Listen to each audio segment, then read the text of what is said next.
All right, so we said last week that a non-Jew does a malacha for a Jew. So if it provides a direct benefit, it's going to be usur, unless it is only an additional benefit. If it is a secondary benefit, it's going to be a machlokes. We're going to be makel in a shas adchak, in a difficult situation, and then a indirect benefit is going to be mutter. Okay, now we wanted to add one thing to that, and that is anytime it is usur to benefit from the malacha that a non-Jew does, not only can you not benefit on Shabbos, you have to wait the time it would have taken to have done the malacha after Shabbos, which we refer to as kedei sheyasu, the amount of time it would have taken to do the malacha. So, lamashal, if the non-Jew turned the light on for you, so the amount of time it would take for you to turn on the light, you'd have to wait, which would be approximately 1 millisecond, because it doesn't take any time.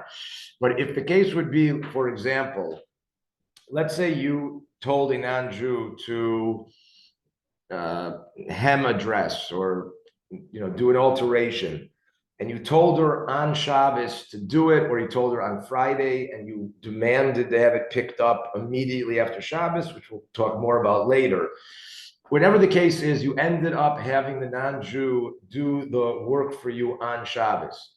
So then you'd have to find out how long it took her to hem or alter the dress, and you couldn't use the dress for that amount of time until after Shabbos.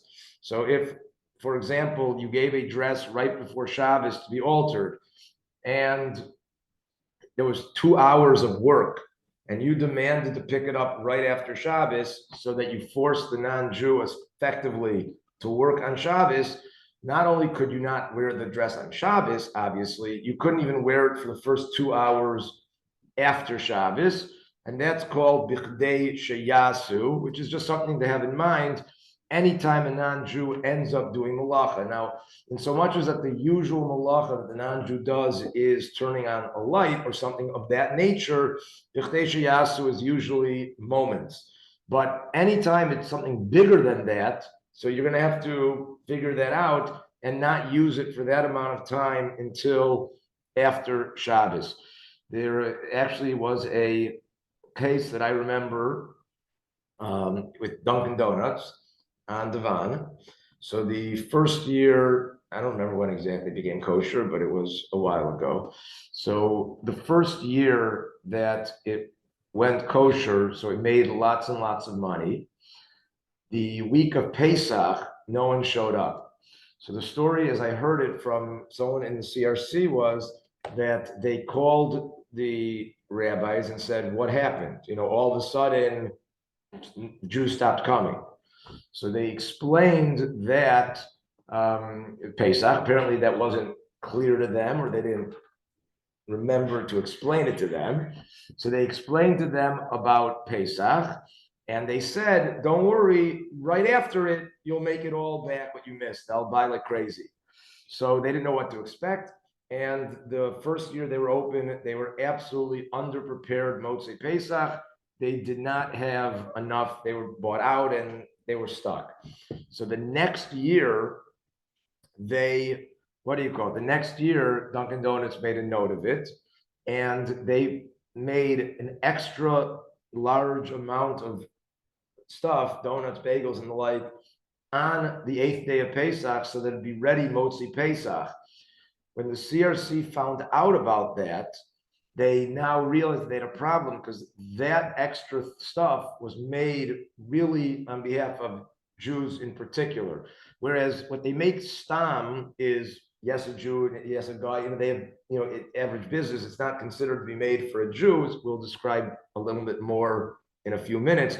This extra amount was made for Jews, and therefore technically was usur to benefit from, because the direct benefit would be the baking of the donut. And therefore, from that point on, in the CRC guide, you'll notice, I'm assuming they still do it, they certainly did it as of 6 or 7 years ago, there will be a time where they will write when you can buy from Dunkin' Donuts. And that time is the amount of time after Yontif ends that it takes to bake a batch of donuts. So what ends up happening is they end up baking a lot more so that they have in stock for Motzi Pesach, but no one comes within that first window of Motzi Pesach because it's Asr B'chnei Sheyasu. So if you've ever seen certainly in an old one, but in a CRC guide where it will say, like, the time, that chametz is mutter, the time to assume the rabbi sold the chametz back, and then Dunkin' Donuts time. That is a effect of this halacha. That's b'chdei sheyasu. That's a ma'aser shahaya. Okay. Now, everything that we've discussed in this issue is when the non-Jew does the malacha for the Jew. So the non-Jew turned the light on for you, the non-Jew cooked tea for you, the non-Jew baked the donut for you, the non-Jew did your dress. It's all the non-Jew doing malacha for the Jew. That is when it's a direct benefit, it will be asur, and if it indirect benefit, if a secondary benefit, it will be asur l'chatchila. However, anytime the non-Jew does the malacha for themselves, then it is permissible for the Jew to benefit from that malacha. Even if the non-Jew also intends on benefiting a Jew, but as long as the non-Jew is benefiting himself, then it is mutter to benefit from that malacha. We no longer decide that is where the whole gezeira was, if you benefit from what the non-Jew does, you might come to ask him.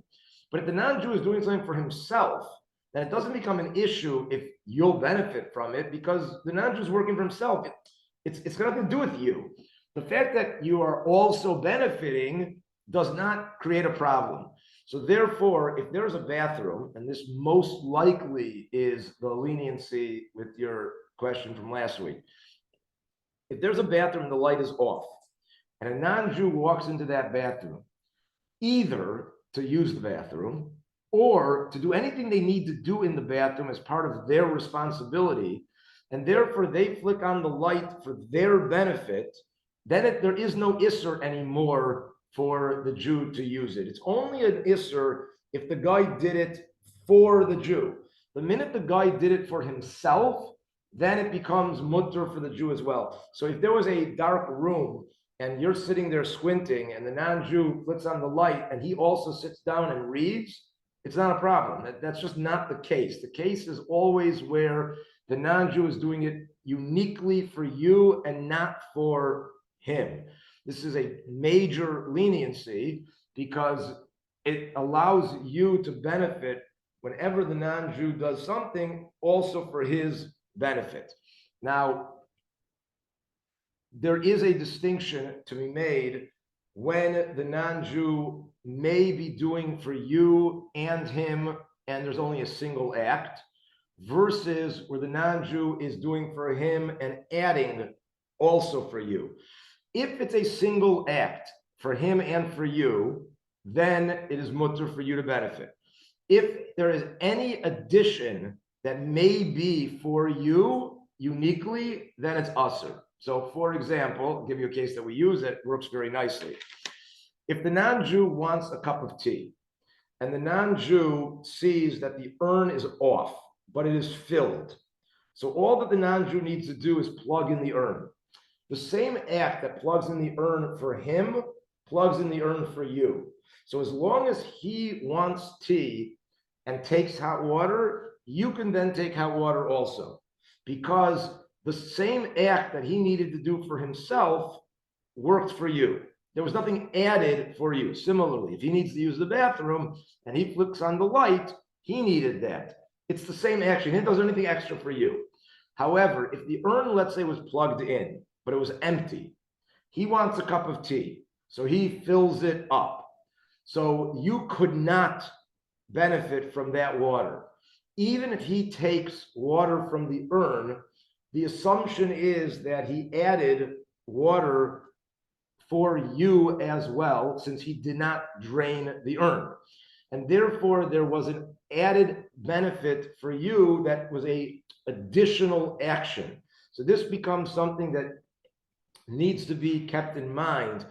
When we say a non-Jew does malacha for himself, that the Jew can benefit, that's only when it's the same amount of activity, both for him and for you. The moment there's anything added for you, even if he's also benefiting, but since there's additional water being added uniquely for the Jew, then it becomes usur. Even though the non-Jew also took, and one could argue that the act of filling the urn is one act, so it doesn't take that much more effort to fill in more water, less water. And one could argue that the non-Jew is not measuring it out exactly what he wants. It doesn't matter. The minute there's another action being done, we are concerned the non-Jew added for your behalf. Once the non-Jew did anything that was uniquely for you, namely the addition, then it doesn't help that he also takes. So this leniency is limited to where the non-Jew's single action benefits him and the Jew, as opposed to the non-Jew benefiting from an action that can have something added to it to be a problem for the Jew as well. Okay, does that make sense? All right, now, when the non-Jew does it uniquely for the Jew, we said it's usur. Where the non-Jew does it for himself and it's a single action, we said it's mutter. What happens when the non-Jew does it for Jews and non-Jews, but not himself? See, whenever he does it for himself, the assumption is that he cares most about himself because he's a human being, and every human being cares more about themselves than anyone else. So therefore, it's not a bad thing. That's just the way human beings are. So therefore, when he does, the light goes on, no matter how much he wants to do you a favor, he wants to do himself a favor more.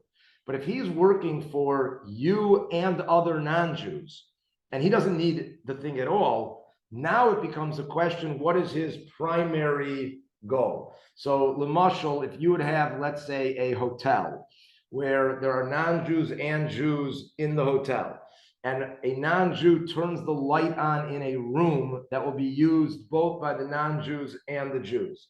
Okay, just imagine the case. So now the question becomes, who did the non-Jew really intend for? If he intended for the non-Jews, then the Jews can piggyback off that because there's nothing wrong with doing the malacha for the non-Jew, just like when he did it for himself. But if he did it for the Jews primarily, so then the Jews could not benefit. Because even though he also did it for non-Jews, they primarily did it for the Jews. And this would be back to the Dunkin' Donuts case. The Dunkin' Donuts, if a guy would have walked in and needed to buy from the extra stuff, they would have been more than happy to sell it to them. It's not that they did it to the Jews to the exclusion of anyone else, but they primarily did it for Jews. Whereas their normal baking, they don't cheshbon at all. It's just not on the radar who's going to buy it. There's no direct intent, and therefore it would not normally be a problem. Let's say on a Motzi Shabbos Stam, you can walk in there right after Shabbos because there's nothing they did for a Jew any more than a non-Jew. And how do you decide? So, meaning if you don't know what their intent was, so you'll use majority as the basic. As the basic decider will be majority. If the majority of the customers are Jews, then you can assume they did it for a Jew. If the majority of the customers are Goyim, you can assume they did it for a Goyim, unless it's a unique situation where they're doing it for Jews. Yeah. So like at the hotel, you have the general housekeeping staff. There's a ballroom that's, you've got a Shabbaton. So they're using the ballroom at 8 o'clock for davening. And then there's a 4 o'clock wedding. A Goyish wedding, right? A Goyish wedding. They walk in at 7:30, turn the lights on because the lights are going to be on all day. Right. So you'd have to know. You'd have to know. In any case, most times in that situation, assuming they are doing something to set up the room, they're turning the lights on for themselves because they don't want to set the room off in the dark. So although technically they really did it for you, but they could have just worked in the dark and then turned it on when you walked in, but they didn't because they really did it for themselves. Usually it's not going to be a problem. Assuming everything was set up and they literally just needed to turn the light on, you'd have to know what they would do normally. Meaning, let's say there was no Shabbaton. Would they have waited until 3 o'clock to turn it on, or is their just routine is to flick it on first thing in the morning? That's their shift and they turn it on.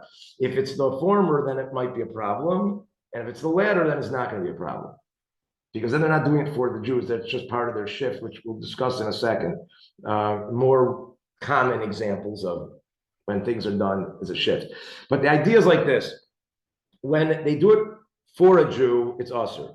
When they do it for themselves, it's mutter, even if it's also for Jews. When they do it for Jews and Goyim, you have to decide what's their main intent. Usually it will be a majority.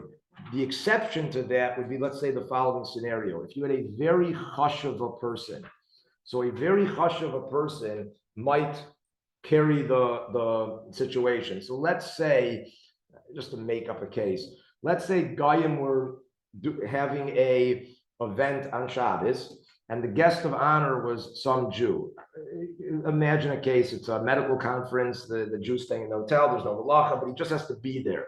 So everything is for that hush of a person. So then it could be a problem, because even though he's only one Jew and everyone else are Goyim, but he's really the center of the attention. Everything's really being done for him.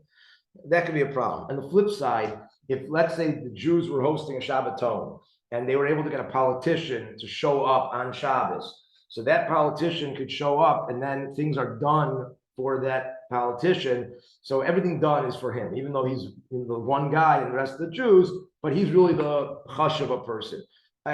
Practically, it won't come up so often, but that would be the parameters of the halacha. More often than not, you're going to use majority to determine, and more often than not, in America, the majority are going to be Goyim. Even in Jewish areas, maybe not in pockets in New York, maybe not in pockets of Lakewood, but other than that, you're never really going to have a majority Jew in any like a store or anything like that. So then the default would be it's being done for Goyim. All right, now the exception to this rule is anytime the non-Jew does the job because they have to do the job regardless of who the job is being done for. And that's what I meant before, that if their routine is at 7 in the morning, we walk through and flick lights on, it makes no difference if a Jew, even if there was no Goyim, that's just what they do every day. So then they're not doing it for anyone other than their routine.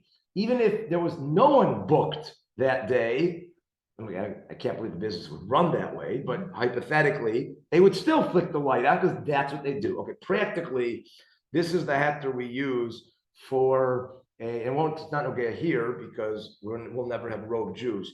But let's say in Lakewood, you have a neighborhood that is a Jewish development, and the power goes out. So the Goyim who are working on the power, they are ultimately doing their work for majority Jews. Okay, it's still mutter for the Jews to use the power when it goes out on Shabbos. Why? Because the power worker doesn't know or care that he's doing it for Jews.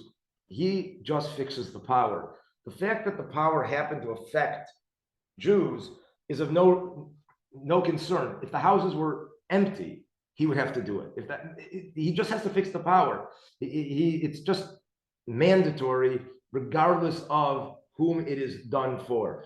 So this is a leniency that we use for lots of halachas. For example, you are allowed to deposit a letter in a mailbox right before Shabbos or anytime after the Friday pickup, even though it's going to be picked up on Shabbos. Why? In reality, then the mailman is doing malacha for you. Now, the mailman is going to pick up and take the mail, whether your letter is there or not. If it's an empty bucket, he's going to take the bucket and switch the bucket. And he goes through, and similarly, the delivered mail, which literally is done for your house, not where you ordered something, that's going to be different, we'll talk about that later, but the US mail, where they deliver on their schedule. So you do not need to wait any time to open the mail after Shabbos, even though the mailman delivered the mail for you, because he didn't deliver it for you. He delivered it for the address. Whether you were there, no one was there. It's not, he delivers to every mailbox that gets, so anything like that where the non-Jew is not doing work for the recipient, he's doing work for the masses without any regard of the recipient, then it's not an issue. Now, again, in our area, or in really most areas in the United States, a power outage is going to affect more Goyim than Jews. It's just, that's the way it's going to be. And therefore, you don't need to come on to this, because then the majority is Jewish. In Israel, it becomes more problematic because the Jews are fixing for Jews. That's not what we're talking about. We're talking about Goyim. So that's a different issue. In Lakewood or Brooklyn, even if it's a predominantly Jewish area, it would not make a difference. It would always be mutter. We use this also for garbage. We're allowed to put out our garbage before, now garbage is during the week, so don't get a yontif, not Shabbos, but we can put out our garbage before yontif, knowing that the garbage man is going to pick it up on yontif. And that's not considered as if we told him to do it or he did a benefit to us. And the reason is because the garbage man stops at every single house that has a garbage by it. It makes no difference who it is, what it is. He's not doing it for you, he's doing it for everyone. And that's considered to be not benefit done for you.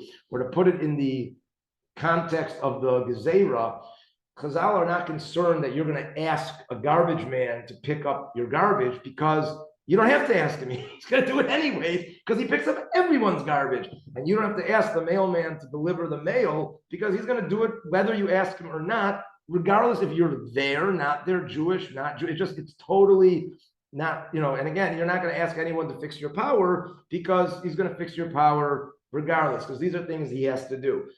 Anytime there's something done that is not part of the mandatory requirements of the person doing it, now we get into an issue. Did he do it for you? Did he do it for him? Did he do it for more Goyim? Then it becomes an issue. But anytime he's doing it because that's his obligation without any regards to whom he's doing it for, so that will not be a problem. Okay. Okay, that takes care of that. Okay, let's just start the next thing. And I don't want to get overly into it because people not here, but we'll start it and then we'll review it and go into it deeper next time, which may or may not be next Wednesday or the Wednesday after. Now we're going to talk about the actual hint. Now that we know what you could possibly benefit from the guy, now we can talk about how to communicate to the non-Jew. The first thing we will know is that anytime you're communicating to the non-Jew to do something that will end in a direct benefit to you, as opposed to him and you, or as opposed to an indirect benefit or an additional direct benefit, it won't matter how you say it, it's always usur, because you can't benefit from it anyways. All right, now, let's say you're trying to communicate a indirect benefit or a additional direct benefit. So there are two conditions that make the hint permissible. There are two things you need to focus on. And again, the third, the overarching, is that it leads to a permissible benefit. In communicating with the non-Jew, the two things that must be met is A, you cannot suggest a command or a request to do something. You have to communicate with the non-Jew in terms of facts, not anything that implies the need for the non-Jew to do something. The non-Jew has to figure out totally on his own that you need something from him. That's condition number one. Condition number two, you're never allowed to mention the malacha. The hint must be done in a way in which the malacha is not said. Now, the two of these ideas work beautifully with all the information we started with. The reason you can't suggest a command or a request to do something is because that's the entire Isser of Amir La'akum is asking the non-Jew to do something.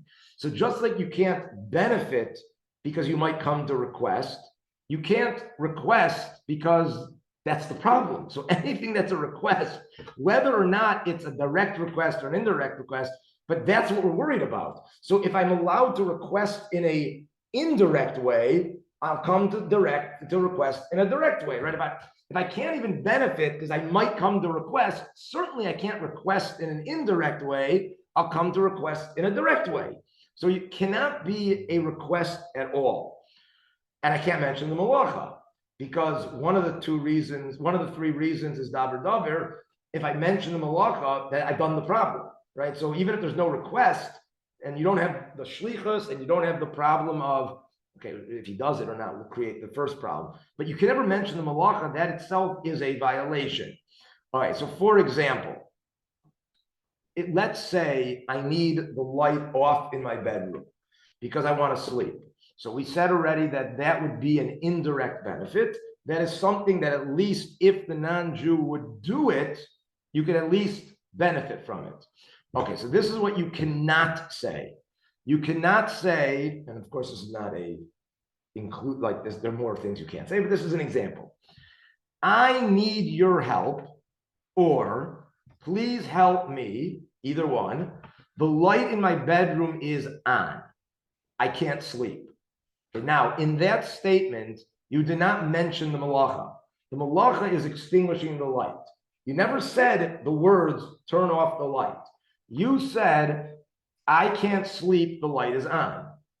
But you said, I need your help, or please help me. That's a violation. You can never say, I need help, please help me. Can you do me a favor? Can you do me a favor? I can't sleep, the light is on. Okay, what's the favor? Well, to turn it off. I didn't say that, but you said you need a favor. That automatically is a no-no. Now, if you want to have fun with this, so we always say you can imagine a taboo game where there's certain things that you can and can't say, right? So on the taboo card, right, one of the 5 words that you can't say is favor, request, help. You know, the minute you use any of those words, you're out. It's an usher hint because you've now enlisted the non-Jews' help, then it's too close to being in Amir Lakum. Similarly, I could not say, where's my good example here? I can't say the following. I go to a guy, I can't turn off the lights since it's my Sabbath. Now, that statement made no indication of help, request, or anything. It's a statement of fact. I can't turn off the lights, it's my Sabbath. But you said the word turn off the lights. That's a violation because you can never mention the malacha. So you've got to communicate your need without asking for help and without mentioning the malacha. And obviously, you cannot say, I need your help since I can't turn off the light on my Sabbath, because then you will have both asked the request and mentioned the malacha. And although the non-Jew would actually probably get the hint, if you said, I need your help since I can't turn off the lights on my Sabbath, that would actually make the hinting process easier, but that is usher.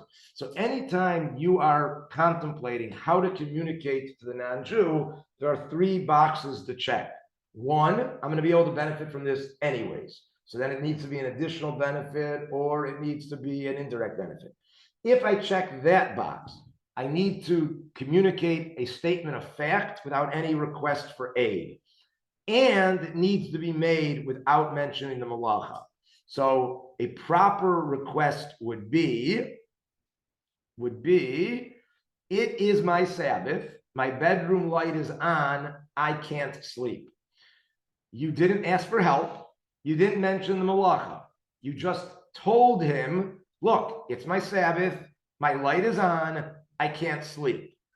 There's no request for action, there's no mention of the malacha, and the benefit is permitted. Now, obviously, you don't need to use that exact script, but that would be an example of a legitimate script.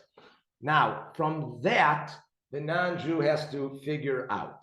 Okay, now, before we go on, let's just remember that charades is not acceptable here. That is to say, moving your hands and demonstrating is the same thing as talking. So if I walk up to the light switch and start going like that, or I point to the lights, that's all a violation, because that then violates the idea of you can't mention the malacha and the light. If I ask, I make motions like, please, I need a favor or something, or, that is also, charades is the same thing as speaking. So anytime you will gesture in a way that indicates a need for help, or you will gesture in a way to tell the person what you want done in way of malacha, that also will not be allowed. So you need to literally give it as a statement of fact, which the non-Jew will then chop that you need him to do something, and that something is a milacha. So in the case that I used last time of the mixer that was on, so you could not have said to somebody, can you help me? I need a favor, my mixer's on. That won't work. And you can't say, my mixer's on, I need it off. That would violate the second thing. You'd have to say, look, it's Shabbos, and it's a big waste to have the mixer going. That, no request, just a statement of fact, and no mention of the malacha. Similarly, let's say your food is burning. You could say, hey, the food is burning on the stove. That's a statement of fact. They're supposed to realize, and therefore, I need to turn the flame down. Can you do me a favor? The food is burning. That's a violation, right? The food is burning. I need the fire lowered. That's a violation. That's what's not going to be allowed. Yeah. Can you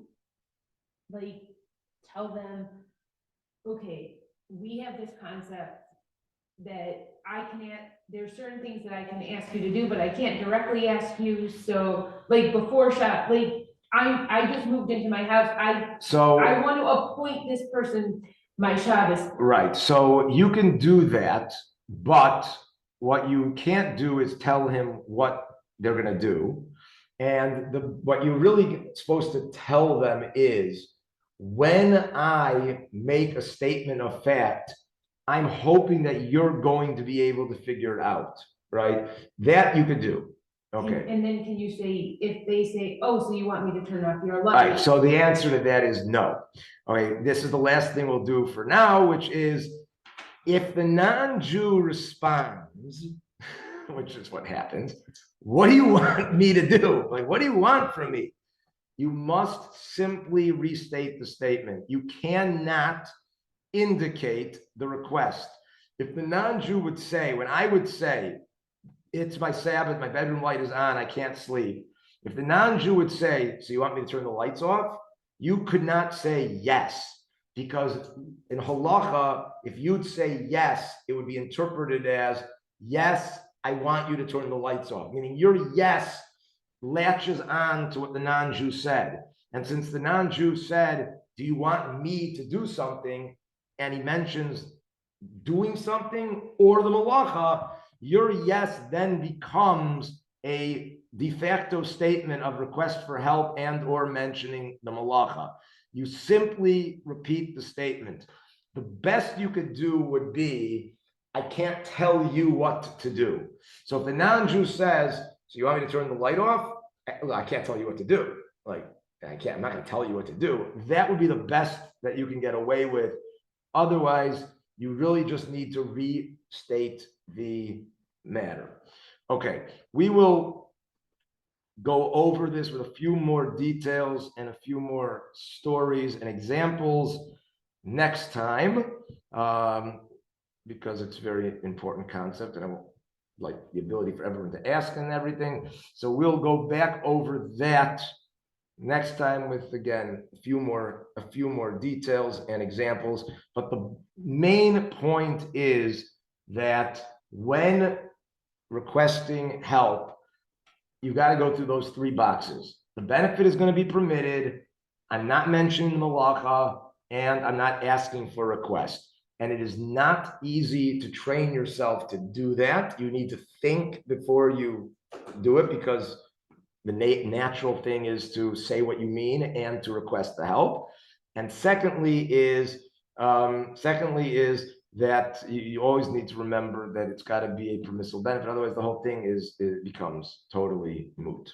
Okay, so we'll continue from here. So can you ask a guy, like, I need you to come over to my house? No, you're gonna have to get them into your house in a different way. Like, can I give you something? And then you have to like give them to them. Can I show you something? Oh, Right? You couldn't get them in as is can you help me with something? And you already messed up. Right. So you got to get them into the house, and it's not easy. Everyone's got stories. But right, you got to get them in. The best, easiest way is I need to show you something. Okay, I need to show you something. You take, let's say, the bedroom. I need to show you something. Okay, so that does not imply I need you to do something for me. I just need to show you something. Then they come into the house, and then you say, my bedroom light is on. I can't sleep. And then they say, what on earth do you want from me? But okay, but that becomes part of the trick, is getting them into the door. That's what also helps. If you have a Shabbos guy, it helps because at least they know. They have a context. So right off the bat, they're in your house. Once they're in your house, that's half the battle. So, okay.